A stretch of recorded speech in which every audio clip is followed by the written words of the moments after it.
तस्वीरें हम दिखा रहे हैं। जो मीटिंग यहां पर लगातार जारी है, मीटिंग का दौर भी लगातार जारी है। पीएम आवास पर हाई लेवल बैठक हुई है और इस बैठक में रक्षा मंत्री से लेकर सीडीएस, तीनों ही सेनाओं के प्रमुख, एनएसए, अजीत डोभाल सभी इस मीटिंग में मौजूद। और तस्वीर आपके सामने है और निश्चित तौर पर मौजूदा परिस्थिति को लेकर चर्चा हुई है और आगे किस तरीके से कार्रवाई होगी, उसकी दिशा और दशा क्या होगी, उसे लेकर भी यहां पर चर्चा की गई है। चूंकि देखिए, पाकिस्तान की ओर से हमारे 26 ठिकानों पर हमला करने की कोशिश की गई थी और ये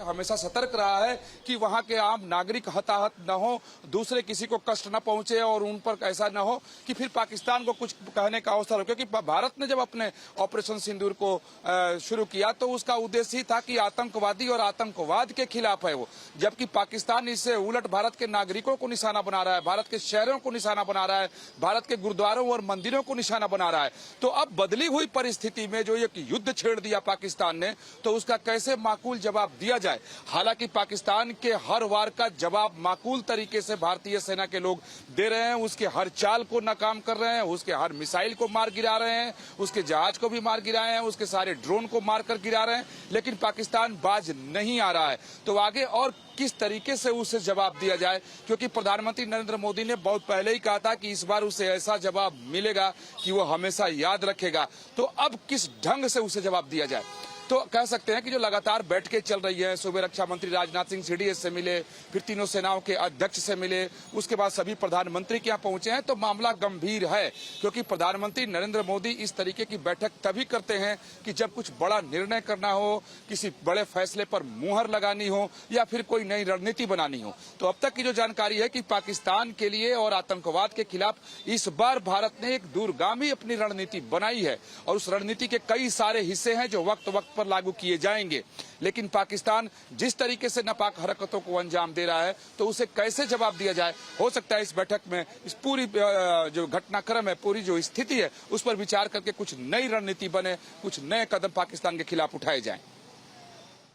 तो निश्चित तौर पर नए और कड़े कदम पाकिस्तान के खिलाफ यहां पर जरूर उठाए जा सकते हैं, चूंकि कायराना हरकत और कायराना हमले जो है वो खत्म होने का नाम नहीं ले रहे और आगे की कार्रवाई की क्या दिशा और दशा रहने वाली है, ये निर्भर भी पाकिस्तान पर करता है। क्योंकि पाकिस्तान की ओर से ये जो कायराना हमला किया जा रहा है, अभी तक तो उसका मुंहतोड़ जवाब दिया जा रहा है। ये निर्णायक कार्रवाई भारत की ओर से की जा रही है और इसी तरीके से अगर पाकिस्तान की ओर से कायराना हरकत अगर जारी रहेगी तो इसका मुंहतोड़ जवाब भी एक के बाद एक दिया जाएगा। अभी तक सिर्फ 7 एयरबेस स्टेशंस को ही निशाना बनाया गया है, लेकिन उन आतंकियों को भी मिट्टी में मिलाया गया है जिन्होंने एक समय में भारत के खिलाफ खूब ज्यादा आतंक मचाया था और दुनिया भर में वो इंटरनेशनल टेररिस्ट घोषित हो चुके थे। दुनिया भर के अलग अलग जो देश है वो उनसे सबसे ज्यादा त्रस्त हो चुके थे, लेकिन उनको मिट्टी में मिलाने का काम भारत ने किया है। तस्वीर एक तरफ आपके सामने है जो कि पीएम आवास पर रक्षा मंत्री राजनाथ सिंह हो, सीडीएस अनिल चौहान हो, तीनों ही सेना के प्रमुख हो, एनएसए हो, सभी के साथ पीएम आवास पर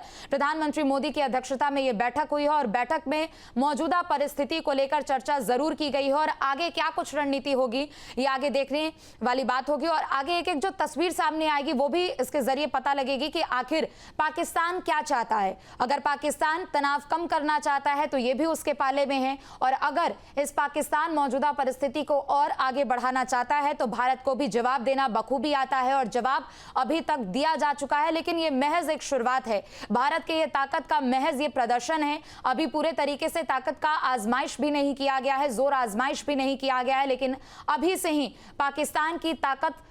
पाकिस्तान के जो हौसले हैं वो पस्त होने लगे हैं और पाकिस्तान की ओर से ये जो कायराना हमला किया जा रहा है अभी सिर्फ और सिर्फ उसका जवाब दिया जा रहा है। अभी सिर्फ और सिर्फ भारत की ओर से डिफेंड किया जा रहा है। अटैकिंग मोड में भारत किस तरीके से ये बड़ी कार्रवाई करेगा ये भी हम निश्चित तौर पर आगे आने वाले समय में देखेंगे।